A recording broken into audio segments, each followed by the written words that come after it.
Bismillahirrahmanirrahim. Assalamu alaikum dear students.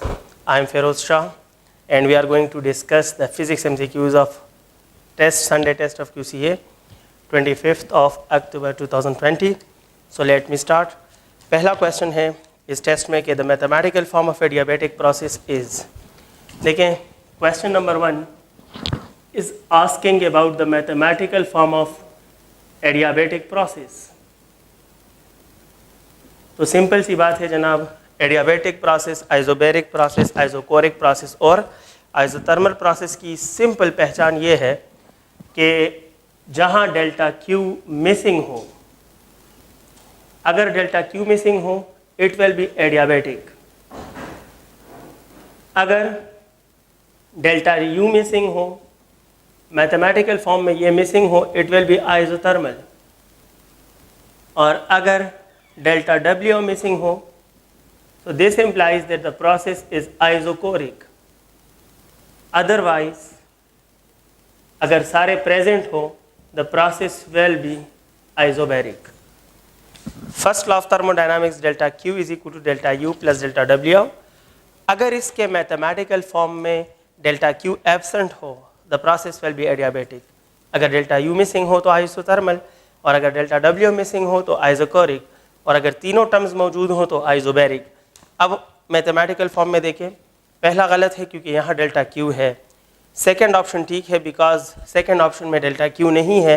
So for adiabatic process delta Q in the mathematical form must be missing. It mean the correct answer of the question is option B. Option B इस question का answer सही है. Second question देखिएगा. Second question the test says that a system undergoes a compression results increase in temperature when it is adiabatic, isothermal, not adiabatic, none of these.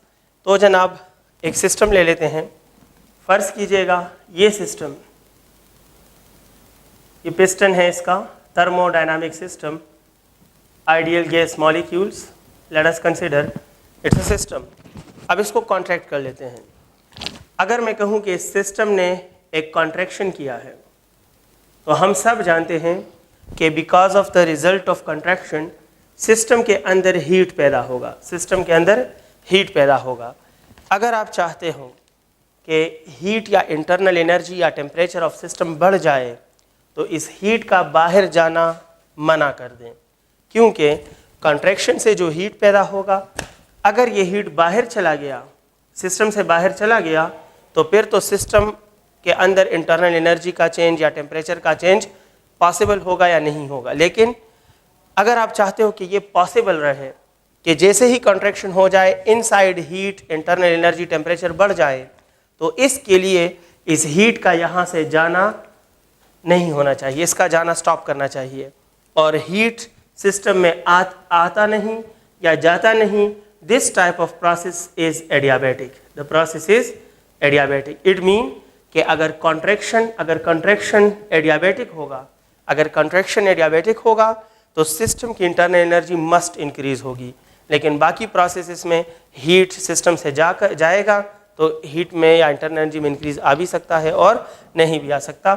So the second question में आपने सीखा कि अगर heat और internal energy को increase ही होना है so definitely the contraction must be adiabatic. ये क्वेश्चन नंबर 2 था और इसका जो आंसर है ऑप्शन ए ठीक है. अब हम क्वेश्चन नंबर 3 इधर डिस्कस कर लेते हैं. Question number 3 says that isothermal contraction is the dash process of Carnot cycle.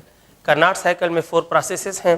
पहला प्रोसेस था आइसोथर्मल एक्सपेंशन, दूसरा था एडियाबेटिक एक्सपेंशन, तीसरा था आइसोथर्मल कंट्रैक्शन. इन्होंने आइसोथर्मल कंट्रैक्शन कहा है. So for Carnot cycle isothermal contraction is the third process. It is the third process of Carnot cycle. Carnot cycle का third process है. For example, पहला process जो था वो isothermal था लेकिन expansion था. फिर दूसरा process जो था वो adiabatic था और expansion था. तीसरा process जो था वो isothermal था और contraction था. और आखिरी process जो था वो adiabatic था और contraction था. So it means कि isothermal contraction is the third process of Carnot cycle. Second, next question please. Question number 4. The net change in internal energy of Carnot cycle is, भाई delta U net क्या होगा for Carnot cycle. आपके लिए बता दूं, जब आपने process पे साइकिल का स्टैंप लगा दिया, जब आपने प्रोसेस को साइकिल डिक्लेयर कर दिया कि ये साइक्लिक प्रोसेस है, तो साइक्लिक प्रोसेस मीन के सिस्टम अपने इनिशियल स्टेट पे वापस आएगा। इनिशियल स्टेट पे वापस आएगा इट मीन के जो टेम्परेचर पहले था वही बाद में होगा। इसका मतलब है कि हर साइक्लिक प्रोसेस में स्टेट सेम रहता है लास्ट में। जब स्टेट सेम रहता है इट मीन के उसका टेम्परेचर सेम रहेगा। जब टेम्परेचर सेम है तो चेंज इन टेम्परेचर ज़ीरो होगा and internal energy is directly proportional temperature. तो जहाँ चेंज इन टेम्परेचर ज़ीरो है वहाँ चेंज इन इंटरनल एनर्जी भी ज़ीरो है। आपको मैंने जो बात बताने की कोशिश की वो बात ये है कि कार्नोट साइकिल तो क्या, कोई भी साइक्लिक प्रोसेस होगा तो वन साइकिल कंप्लीट करने में उसमें net change in internal energy zero रहेगा, बिकॉज सिस्टम साइक्लिक प्रोसेस में अपनी इनिशियल स्टेट पे वापस आ जाता है। It mean the correct answer is zero.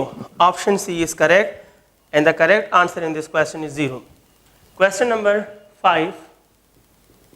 5 number question says के 100 joule of heat change temperature of 2 kg substance through 10 Kelvin, the heat capacity will be।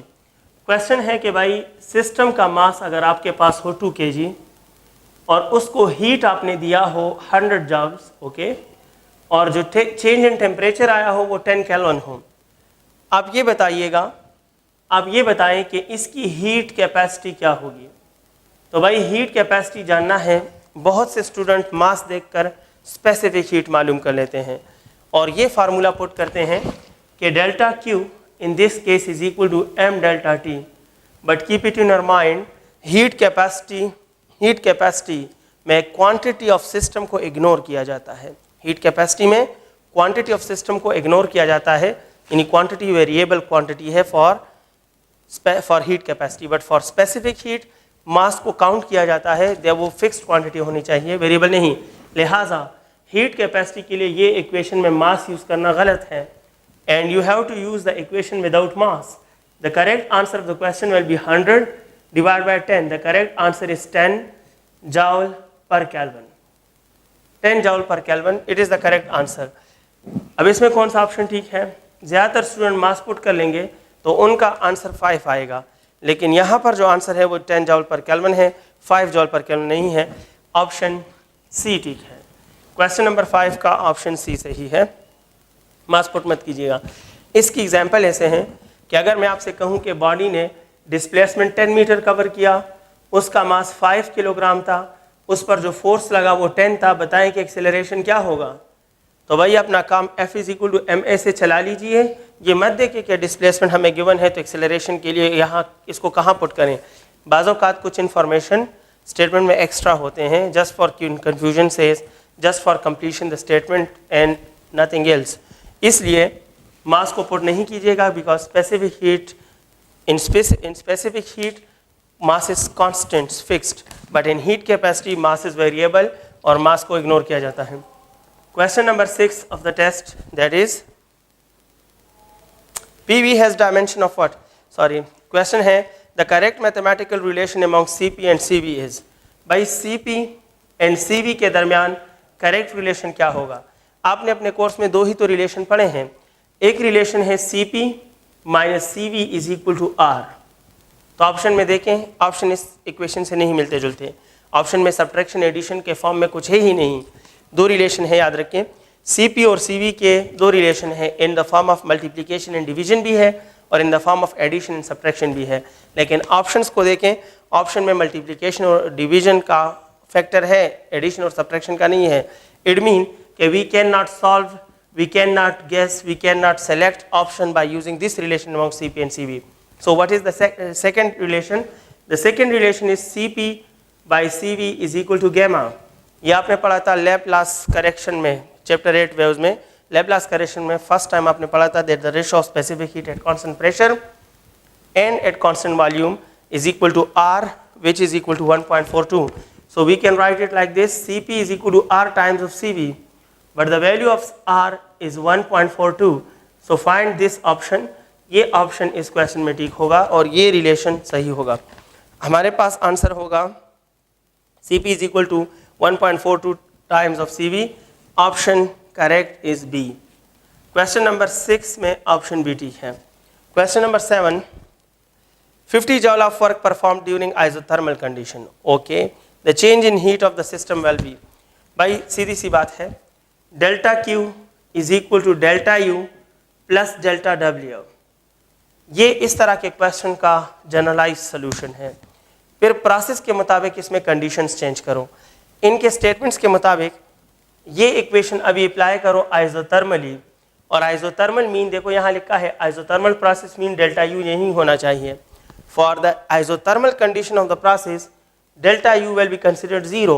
This implies that in isothermal condition the change in heat will be equal to work performed। और इन्होंने कहा है कि work की value 50 joules है, लिहाजा heat में जो चेंज आएगा that will also be 50 joules. Next देखिएगा, इसमें आंसर है 7 नंबर में 50 जॉल option D. The correct answer is option D. I want to solve the question number 8 in the test, and that is PV has dimensions of what? भाई P और V का dimension किससे मिलता है? Unit put कीजिएगा, pressure is newton per metre square और volume is metre cube. Metre square metre cube cancel, 1 metre रहेगा newton into metre. तो जनाब न्यूटन इंटू मीटर टॉर्क का भी होता है और एनर्जी का भी होता है, लेकिन ऑप्शंस में एनर्जी है, लिहाजा the correct answer is energy and hence option C is correct. ये हमारे पास क्वेश्चन नंबर 8 का आंसर था। क्वेश्चन नंबर 9, क्वेश्चन नंबर 9 क्या कह रहा है? An air conditioner transferring 20 joules of heat to HTR by taking 10 joules from LTR।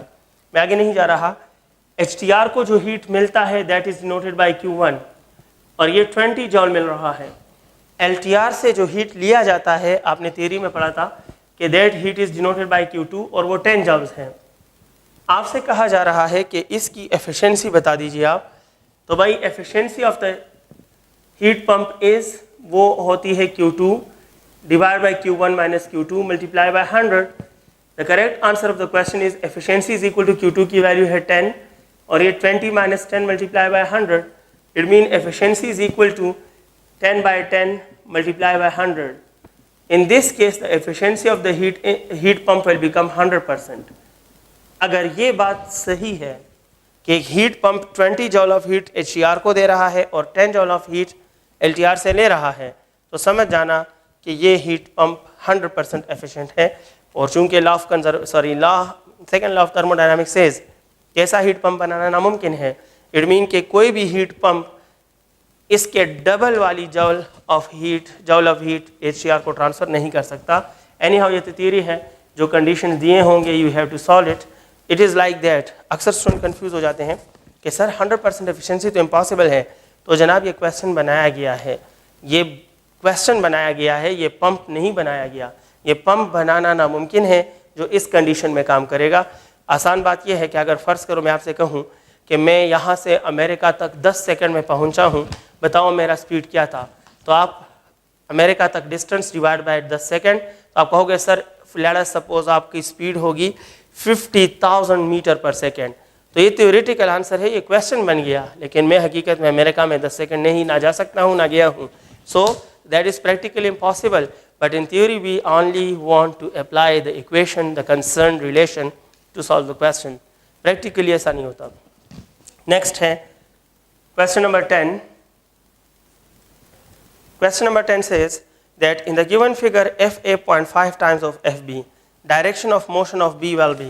भाई question को गौर से देखिएगा, यहाँ पर लिखा है A, बनाया है A, यहाँ पे B है और कंडीशन ये बताए हैं कि ये साहब रेस्ट में है और ये मोशन में है और ये कहा है कि ये सोर्स है। भाई सोर्स मोशन कर रहा है, सोर्स मोशन कर रहा है और ये जो फ्रीक्वेंसी ले रहा है FA और ये जो फ्रीक्वेंसी दे रहा है FB, इनके दरमियान रिलेशन क्या है?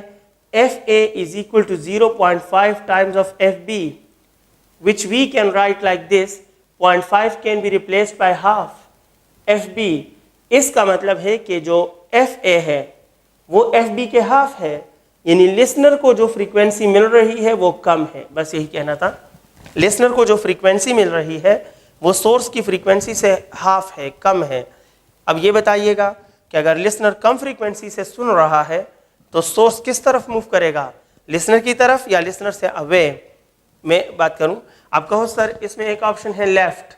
लेफ्ट तो नामुमकिन है, क्योंकि अगर सोर्स लेफ्ट की तरफ मूव करता तो फिर ए के पास जो फ्रीक्वेंसी है वो ज़्यादा होनी चाहिए थी, बी से 0.5 टाइम नहीं, हाफ नहीं, बल्कि इससे ज़्यादा होनी चाहिए थी। वो नहीं है तो लेफ़्ट तो गलत है। आगे ऑप्शंस पे बात करना चाहता हूँ। लेफ़्ट तो भाई गलत है। नेक्स्ट है जनाब ऑप्शन ए गलत, ऑप्शन बी राइट, बिल्कुल ठीक है। अगर ये बी टूवर्ड्स राइट जाएगा, टूवर्ड्स राइट जाएगा तो distance among the listener and source increase होगा, जिसकी वजह से लिसनर को कम फ्रीक्वेंसी मिलेगी बनिस्बत सोर्स के। तो राइट ऑप्शन ठीक है। नेक्स्ट देखिएगा, मैं अभी राइट ठीक है लेकिन मैं और को भी डिस्कस करना चाहता हूँ। 120 राइट, 120 राइट, अगर 120 लेफ्ट होता फिर भी पॉसिबिलिटी थी, क्योंकि लेफ्ट के साथ 120 राइट जो है, इन्होंने लिखा है 120 राइट, 120 राइट में, हाँ बिल्कुल, अगर 120 लेफ्ट होता तो फिर पॉसिबल था। क्यों? क्योंकि लेफ्ट के साथ अगर 120 बनेगा तो भी सोर्स ऐसी तरफ जाएगा कि लिसनर से दूर हो रहा है, तो फिर भी ये कम फ्रीक्वेंसी सुन सकता है। लेकिन अगर राइट के साथ 120 बनाओगे तो फिर भी ये देखो लिसनर के करीब आ रहा है, इस गैप से ये गैप कम होते जा रहे हैं। तो इट मीन के 120 विद राइट गलत ऑप्शन होता और 120 विद लेफ्ट सही ऑप्शन होता।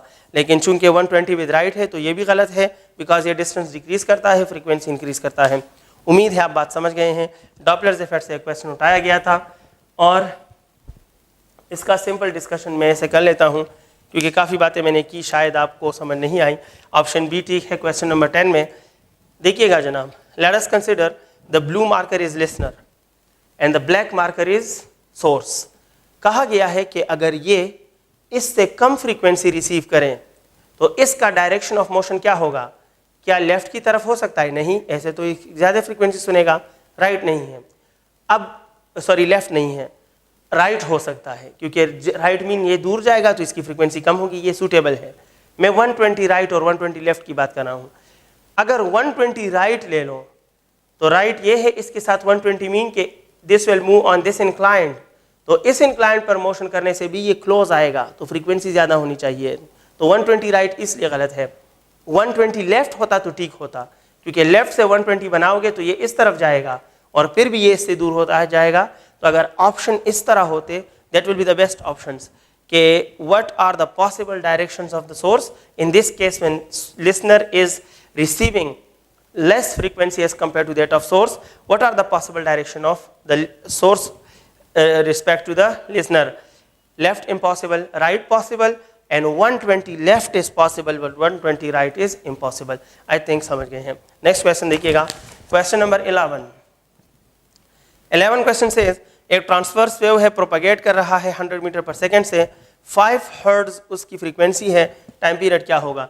वही बात देखो इस क्वेश्चन की तरह, आपको स्पीड सिर्फ कंफ्यूजन के लिए दिया है कि एक ट्रांसवर्स वेव है और वो 100 मीटर पर सेकेंड से मूव कर रहा है। दूसरी बात ये कही है कि अगर इसकी फ्रीक्वेंसी 5 हर्ट्ज हो तो आप इसका टाइम पीरियड बता दीजिए। बहुत यकीन करें, बहुत से स्टूडेंट्स स्पीड को देखकर कंफ्यूज हो जाते हैं और कुछ और सोचते हैं कि पता नहीं किस इक्वेशन को यूज़ करें। उनके जहन में होता है कि जो चीज़ डेटा में आया है, जो चीज़ स्टेटमेंट में आया है, उसको यूज़ करना पड़ेगा, ज़रूर करना पड़ेगा सोल्यूशन में, लेकिन हर सोल्यूशन में कंप्लीट डेटा यूज़ नहीं होता। यहाँ भी आपने टाइम पीरियड और फ्रीक्वेंसी का जनरल इक्वेशन पढ़ा है, time period is equal to 1/f, it mean 1/5। The correct answer is 0.2 seconds. The correct answer of the question is 0.2 seconds. देखते हैं कौन सा आंसर है इसमें, नहीं है 0.2 सेकेंड, ऑप्शन बी ठीक है। क्वेश्चन नंबर 11 में ऑप्शन बी ठीक है। Let us talk about question number 12, and that is a chain of longitudinal waves is 20 meter long, okay, composed of 5 waves। भाई एक longitudinal wave का ट्रेन है, एक चेन है, उसका टोटल लेंथ 20 मीटर है। अगर इस 20 मीटर में 5 वेव्स आ रहे हैं तो बता दीजिए कि वेव लेंथ कितना होगा। भाई वेव लेंथ, गौर कीजिएगा, वेव लेंथ यानी एक वेव का लेंथ। तो जब 5 वेव्स का लेंथ 20 मीटर है तो एक वेव का लेंथ यानी वेवलेंथ कितना होगा 20 divide by 5. The correct answer is 4 metre. Wavelength in this case is total length divided by number of waves, and the correct answer is 20 by 5 is 4 meter, and the correct answer is option D. Option D is correct. Next question देखते हैं. Question number 13. Question number 13 says the beats frequency for two forks is 8. Okay. The number of beats in 3 seconds will be. भाई beats frequency है, frequency of beat 8 है. बताओ कि number of beats in 3 seconds कितने होंगे. beats frequency का मतलब क्या है. beats frequency actually represents the number of beats in 1 second. तो beats frequency 8 है, इट मीन के 1 सेकेंड में 8 बीट्स पैदा हो रहे हैं. तो भाई 2 सेकेंड में 16 और 3 सेकेंड्स में 24. द करेक्ट आंसर इज कि 1 second will give you 8 beats, hence 1 second more again will give you 8 beats. Next 1 second again it will give you provide 8 beats. So the total time 3 seconds and the total beats 24 beats. Total number of beats 24 beats, and the answer of the question is option A. Question number 13 में option A ठीक है.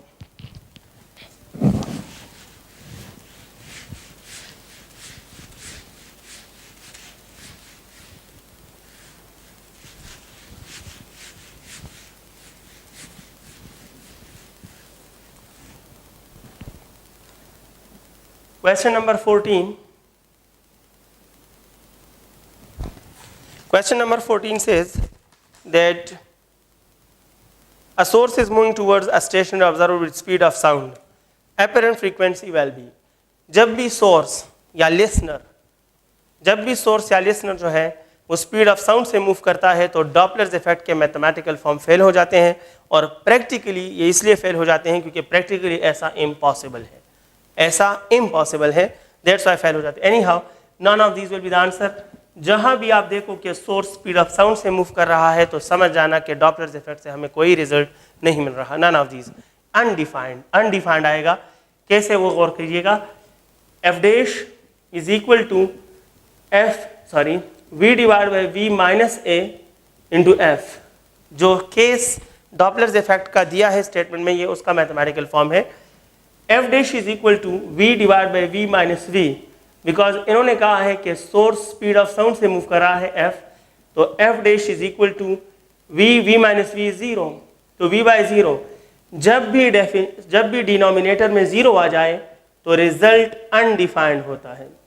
अगर आप quantity की बात करो, सुनिएगा please, जब भी किसी इक्वेशन का डिनोमिनेटर 0 हो जाए तो quantitatively the answer is infinity, but qualitatively the answer is undefined. दोनों का अलग मतलब है. क्वांटिटेटिवली इन्फिनिटी मीन के भाई वैल्यू बढ़ाते जाओ, 100 नहीं, 100 तक आंसर नहीं, 101 नहीं, 102 नहीं, 103 नहीं, 1 लाख 1 नहीं, 1 करोड़ 1 नहीं, 1 अरब 1 नहीं, मिलियंस में, ट्रिलियंस में चलते जाओ, इन्फिनिटी तक जाओ, लेकिन आंसर नहीं है. और अनडिफाइंड मीन के ये आंसर प्रैक्टिकली पॉसिबल नहीं है, ये नामुमकिन है. So that's why the correct answer is none of these. 15. Question number 15 in the test. It says the ratio of Laplace and Newton's findings of speed of sound is. तो भाई ratio लेना है. Laplace कह रहा है कि RP bye रो होना चाहिए, न्यूटन साहब कहते हैं कि P बाय रो होना चाहिए. तो P by rho under root cancel, ऊपर सिर्फ अंडर रूट R रहेगा, नीचे 1 रहेगा. It mean the ratio gives under root R, and the correct answer of the question is option B. Question number 15 में option B ठीक है. Question number 16 discuss करते हैं, और वो है जनाब, a closed organ pipe of length L is second case of standing waves. Okay, is in second case of stand, the wavelength will be. By second case mean there 2 loops हैं, second case mean के 2 loops हैं, और 2 loops हैं, wavelength क्या होगा. याद रखिएगा कि wavelength हमेशा होता है लेमडा 2 जो है that is equal to length 4 times of length divide by 3, odd multiple है ना, लेमडा 1 में 1 और लेमडा 2 में फिर इवन छोड़ोगे और ऑड लोगे, लिहाजा the correct answer is 4l/3, it is the correct answer. Next हमारे पास है 17 number question. Question number 17 question is sound waves in air have frequency f2 is equal 3 times f1, the correct relation of wavelength is. आप सब जानते हैं कि wavelength is inversely proportional to frequency.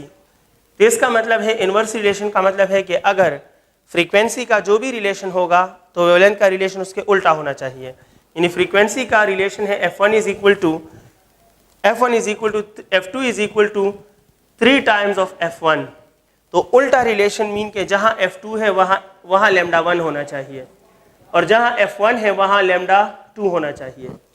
Frequency का 1 wavelength का 2 और frequency का 2 wavelength का 1, that's why lambda 1 is equal to 3 times of lambda 2। 10 minutes lambda 1 is equal to 3 times of lambda 2। अगर ये ऑप्शंस में है, अगर ये ऑप्शन में है तो ठीक है, नहीं तो गलत है। Lambda 1 is equal to 3 times of lambda 2, lambda 1 is equal to 3 times of lambda 2, it mean option C is correct. एक बार फिर देखिएगा, wavelength and frequency v is equal to f lambda है and speed in air constant treat होता है, it mean inverse relation है, v by f is equal to lambda, लिहाजा frequency जहाँ डबल होगी वहाँ वेवलेंथ हाफ होगा and the correct answer is I think option C ठीक है। Lambda 1 is equal to 3 times lambda 2 if f2 is equal to 3 times f1, option C correct है। Next देखिएगा 18, stop एकम, okay thank you. Question number 158, हाँ next question जो हमारा है, इस क्वेश्चन में कह रहे हैं कि the number of loops in a string is 4 if its length is x then wavelength will be. तो जनाब आपको स्ट्रिंग के बारे में बताना है कि इसमें वेवलेंथ लेमडा 4 कितना होगा। हम जानते हैं कि lambda n is equal to 2l divide by n, इन्होंने 4 लूप्स कहा है और लेंथ को x कहा है तो लेमडा 4 बन जाएगा, तो 2 लेंथ की जगह इन्होंने x दिया है और नंबर ऑफ लूप्स 4 है, इट मीन के lambda 4 is equal to x/2, ये आंसर है इसका। क्वेश्चन नंबर 18 में हमारे पास आंसर आ रहा है x/2 and the correct option is option C. Question number 19 और ये है जनाब कि the path difference between waves A and waves B is 1.5 lambda, कौन सा इंटरफेरेंस होगा। तो देखिए जनाब, जब पाथ डिफरेंस 1.5 लेमडा हो, we can write it like this, 1.5 can be replaced by 3/2 lambda and it is equal to 3 times of lambda by 2, odd multiple of lambda by 2. This implies that the interference will be destructive. Question number 20. Question number 20 says दो satellites हैं, एक का मास दूसरे के मास के 4 times है और same orbit में रिवॉल्व कर रहे हैं, इनके स्पीड के दरमियान रिलेशन क्या होगा। आप अच्छी तरह जानते हो कि speed of satellite is inversely proportional to root of radius and it is independent on mass. इसका मतलब ये हुआ कि अगर सेम ऑर्बिट होगा सैटेलाइट्स का, चाहे उनके मासेस डिफरेंट भी हों, तो वो सेम स्पीड से रिवॉल्व होंगे और सेम स्पीड मीन के v1 is equal to v2 and in this case option A is better. Question number 21 and question number 21 says that the time period of circular motion is, आप सब जानते हैं relation is equal to 2 pi divide by omega, 2 pi divide by omega is the correct answer and question number 21 में हमारा answer है option D. Question number 22 number question कह रहा है कि angular acceleration of uniform angular motion is. देखिए जनाब, जहाँ यूनिफॉर्म का लफ्ज़ होगा तो यूनिफॉर्म मीन नो चेंज, और जहाँ चेंज नहीं होता वहाँ एक्सेलरेशन ज़ीरो होता है। Therefore, angular acceleration for uniform is 0 and the correct answer is option B. Question number 23. Question number 23 says the angular displacement by minutes hand in 5 minutes will be. तो देखिए जनाब, minutes hand की बात है ना, तो 60 minutes में हम सब जानते हैं कि 2 पाई एंगल बनता है। 60 minutes में एक चक्कर है, एक चक्कर में 2 पाई रेडियन। अगर मैं कहूँ 5 मिनट्स तो ये एंगल कितना होना चाहिए, याद रखो 60 से 5 कैसे आता है, अगर हम इसको डिवाइड बाय 12 करें तो इधर एंगल भी डिवाइड बाय 12 होगा, it mean the answer is pi by 6. Pi by 6 is the correct answer and the correct option is option C. Question number 23 में ऑप्शन सी आता है. Question number 24, it says time period of geostationary satellite 24 hours. Geostationary satellites का जो time period है वो 24 hours है और option A ठीक है.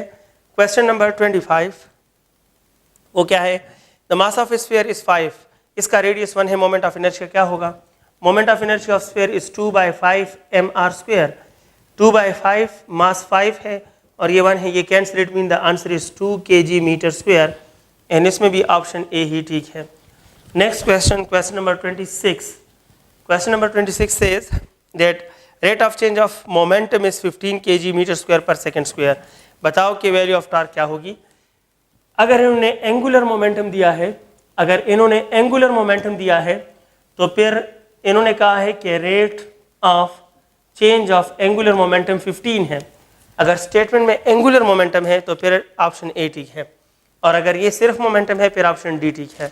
मैंने आपको सिर्फ ये बताना है कि अगर मोमेंटम का जिक्र है, लीनियर मोमेंटम है, मोमेंटम लीनियर भी हो सकता है, एंगुलर भी. अगर ये लीनियर है तो नन ऑफ दीज, और अगर ये एंगुलर है तो we will prefer that option A is correct. Why? Because rate of change of angular momentum 15 है, लेकिन rate of change of momentum angular momentum is called torque. तो टार्क 15 न्यूटन इंटू मीटर होगा.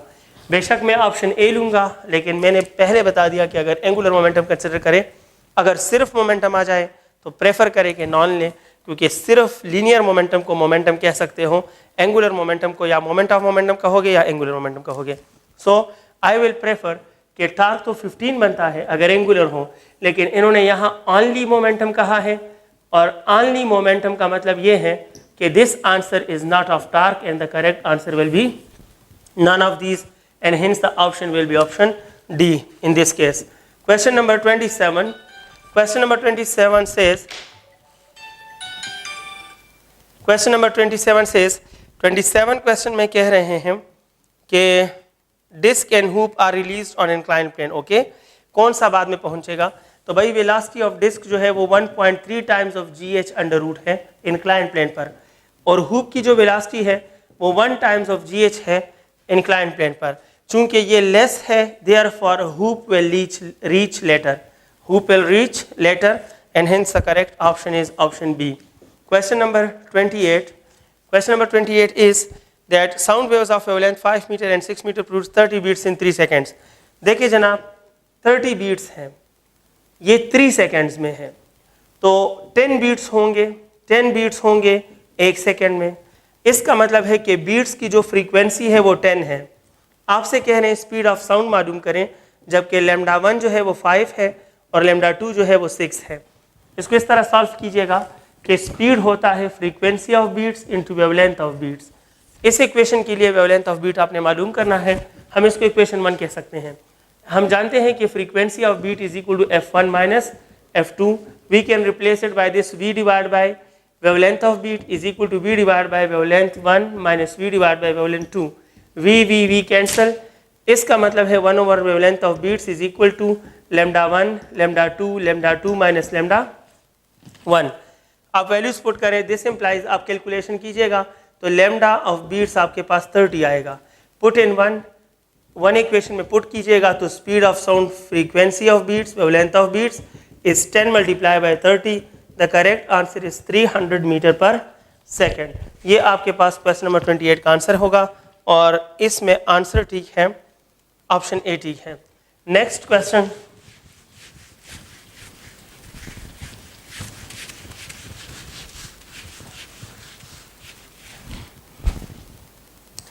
Next question है जनाब 29. Question number 29, and question number 29 says that एक elevator है moving down with speed of 9.8. इन्होंने आपको स्पीड दिया है 9.8. चूंकि स्पीड यानी वेलोसिटी की सिंगल वैल्यू है, और सिंगल वैल्यू मीन के चेंज इन वेलोसिटी 0 है, लिहाजा एक्सेलरेशन 0 है. एपेरेंट वेट का इक्वेशन जानते हो mg minus ma.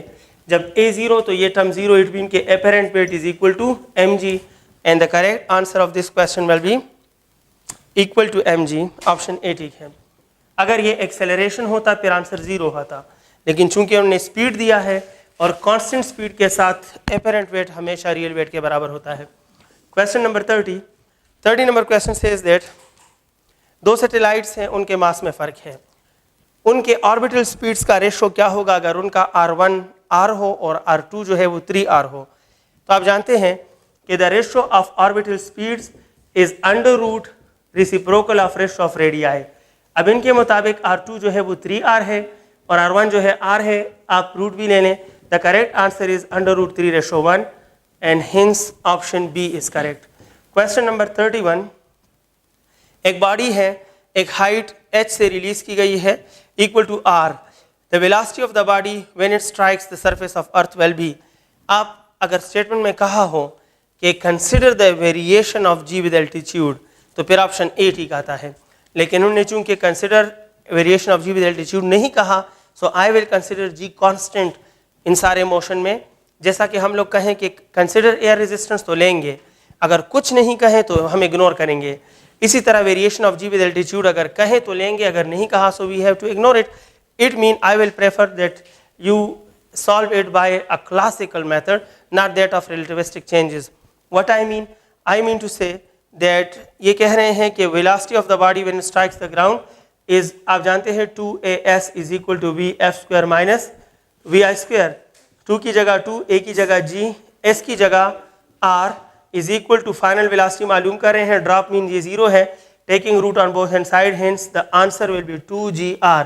I will prefer this. Why? Because इन्होंने नहीं कहा कि consider the variation of G with altitude.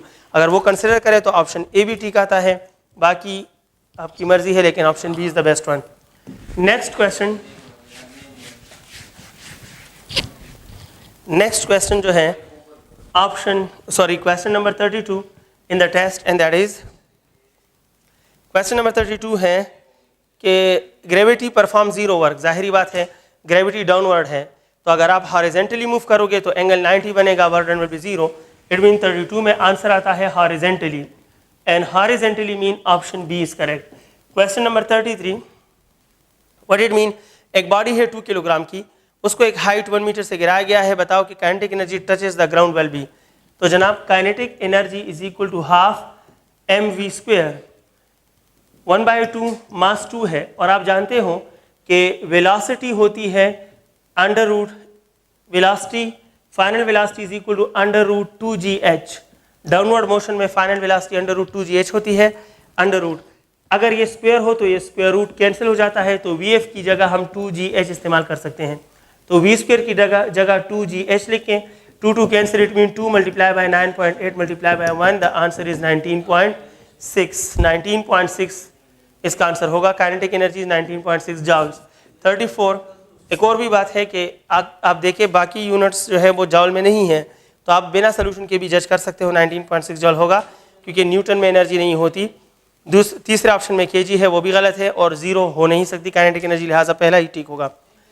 Question number 34, एक ऑब्जेक्ट है जिसका 400 न्यूटन वेट है, उसको कितने हाइट पर ले जाएं कि उसका वेट 100 हो जाए। तो मैं इसको डायग्रामेटिकली सॉल्व कर लेता हूँ। फर्ज करो ये capital R radius of earth है, यहाँ एक बॉडी पड़ी है, इसका वेट 400 है, हम इसको एक हाइट h पर ले गए, ये कितना होना चाहिए कि इसका वेट 100 पे आ गया, वेट 100 पे आ गया। अब ये सोचो कि 400 से 100 कैसे आएगा, तो कहोगे सर 400 डिवाइड बाय 4 करो तब ये आएगा। इसका मतलब है हाइट मालूम करने के लिए हमें पहले ये डिस्टेंस देखना होगा स्मॉल r, कि स्मॉल r सेंटर से कितना होगा। तो आप देखें gmm divide by r square है, चूंकि हमने यहाँ 1/4 लाना है, बिकॉज 400 से 4 तक 1/4 से आते हैं, 1/4 इधर तब आएगा जब r के साथ 2 लिखेंगे, क्योंकि 2 का स्क्वायर 4 बन जाएगा। सो दिस इम्प्लाइज दैट असल में ये डिस्टेंस जो है ये डबल ऑफ r, जितना r है उतना है। तो अगर small r double of r है तो यहाँ से यहाँ तक डबल ऑफ r, तो सरफेस से यहाँ तक 1 टाइम्स ऑफ r होगा, and the correct answer of the question is option A. Question number 34 में ऑप्शन ए आता है।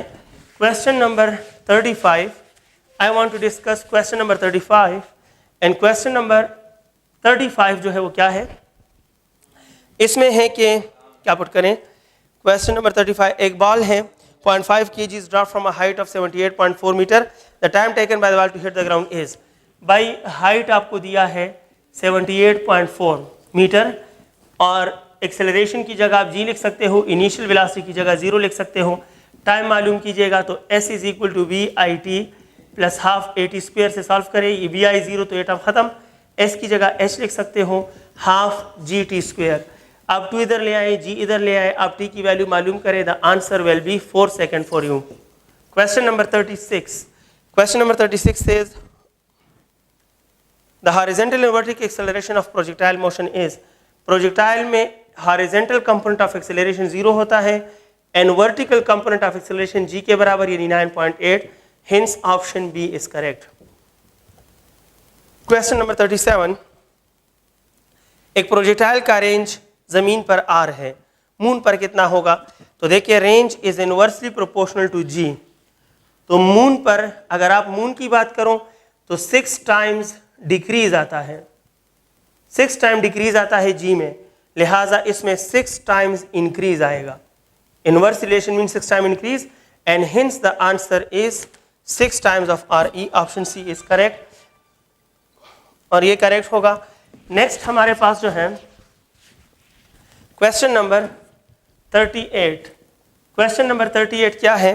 38 नंबर क्वेश्चन कह रहा है कि 2 ब्लॉक्स हैं 2 kg एंड 3 kg, उन पर 50 न्यूटन का फोर्स लगा, उनमें से एक का एक्सेलरेशन क्या होगा? तो ये कंफ्यूजन क्रिएट किया है सिर्फ, ये भाई 2 kg है, ये 3 kg है, कनेक्टेड हैं, इनमें से एक का, ये 1 लिखा है लेकिन ये असल में अल्फाबेटिकली लिखोगे कि what is the acceleration of one of them, इस तरह लिखना चाहिए था। तो इसमें से किसी एक का एक्सेलरेशन क्या होगा? आप जानते हो जब दे आर कनेक्टेड तो टोटल फोर्स और इन दोनों का एक्सेलरेशन सेम होगा, A is equal to total force by total mass, 50 divide by 2 plus 3, the correct answer is 10 metre पर second square. And what is the correct option? The correct option in question number 38 is 10, option B. Question number 39, question number 39 and that is action and reaction हमेशा 2 bodies पर लगते हैं, pair of bodies, option B ठीक है, that is pair of bodies. Question number 40 number question में क्या है? एक बुलेट है, इसका 100 ग्राम मास है, 100 मीटर पर सेकेंड से गन से निकला है, गन का रिकॉइल वेलोसिटी क्या होगी जब गन का मास 10 kg हो? तो momentum of gun is momentum of bullet equal to momentum of bullet, mass of gun, velocity of gun, mass of bullet, velocity of bullet, velocity of gun is mass of bullet, velocity of bullet, mass of gun. Mass of gun 100 gram है, आप ग्राम में put नहीं करोगे, 0.1 kilogram, velocity इसकी 100 है, divide by 10, आप solve करें तो it is equal to 1 metre पर second and the answer of this question is option D. Thank you very much, wish you all the best.